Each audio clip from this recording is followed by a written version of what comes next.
We're going to be covering how to create arrays and some of the properties of arrays, the different data types that can be contained within the array, and then how you can create an array, set empty items in the array using just both the literal as well as the constructor methods, some of the properties such as the length, how to return back items from the array using the index value, and that's all coming up in this lesson. Create an HTML file. So I've got just a basic HTML structure linking to a JavaScript called array.js, which is in a folder called JS. And that file right now is going to be blank. I've got the web editor opened on the left-hand side, the browser window with that code running on the right-hand side. The browser that I'm using is Chrome. I'm also making use of the developer tools. Developer tools is available within the Chrome browser. If you go to the three dots, under the More Tools, select Developer Tools. You can use the shortcut as well, or click anywhere on your web page and select Inspect. Right-click and select Inspect, and that will also open up the Developer Tools. The Developer Tools give us a way to communicate from our code. So if we type in a console log message and save that, that's going to output that into the Developer Tools underneath the console tab. So that's where we can communicate with JavaScript. So let's go ahead and we're going to create our first array.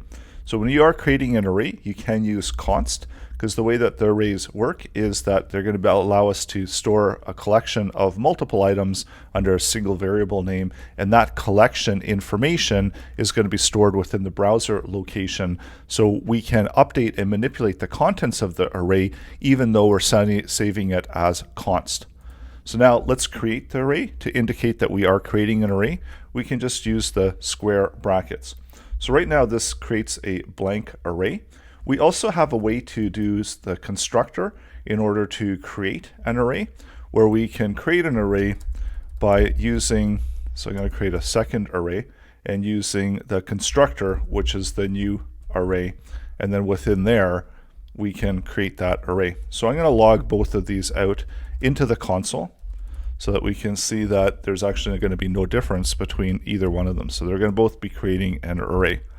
So one is just a construction to create the array, and the second one is going to be just a typical way with the square brackets to add content into the array. So this is what's known as a literal notation, where we can set the content of the array and set up the number of items in the array.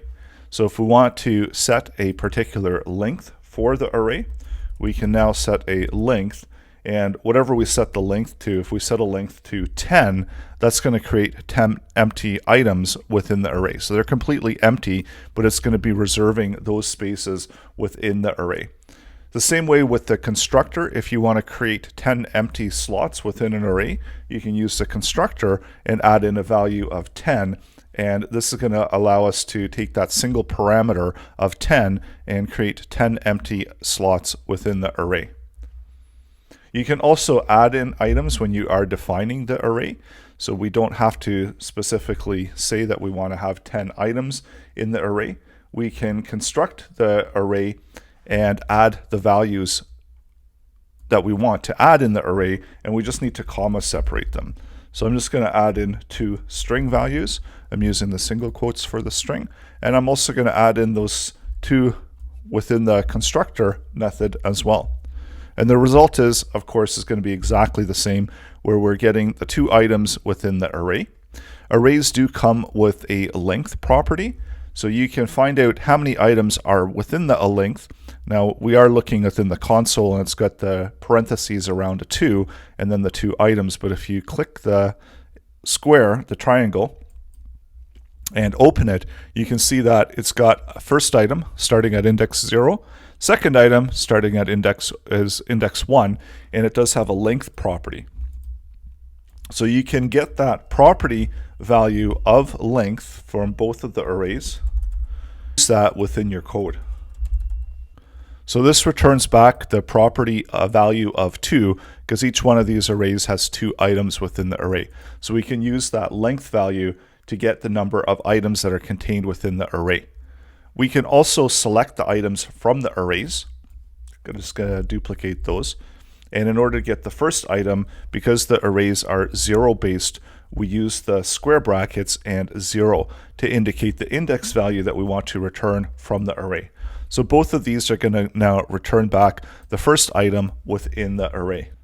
And as mentioned, arrays are 0 indexed, so the first element in the array is going to have an index of 0. The second one is going to have an index of 1. So if you want to return back the second item, you would use the index of 1, and that's going to return back the second item that's contained within the array.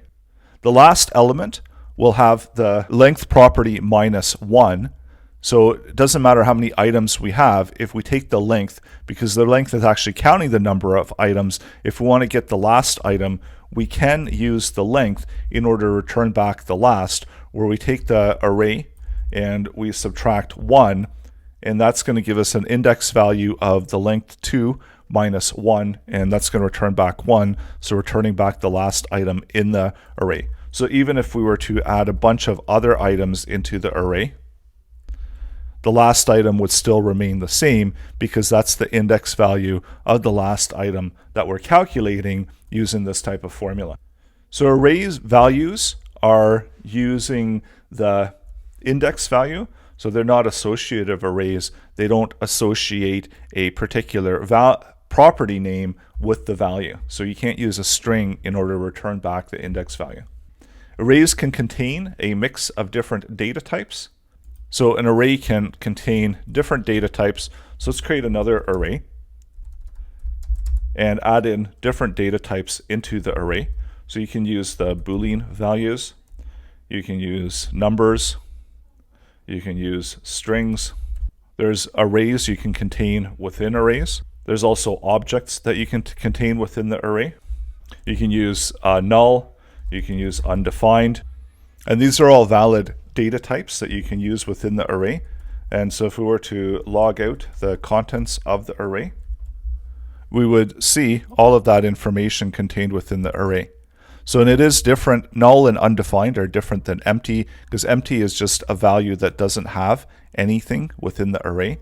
So that would just be a blank value. So if you comma separate out, that would produce an empty value, as there's been no value that's been assigned to it. And when you're looking at it within the console, it's not even going to output the empty. It's simply going to count it as part of the length, but it's going to skip over it within the index value when you're looking at it. And the empty values are the same thing as when we set the length, or when we were using the constructor, we set the number of items that are going to be contained within the array within the constructor parameters. So go ahead and try it out, create some arrays, and you're going to be ready to move on to the next lesson. You can use either method to create your array.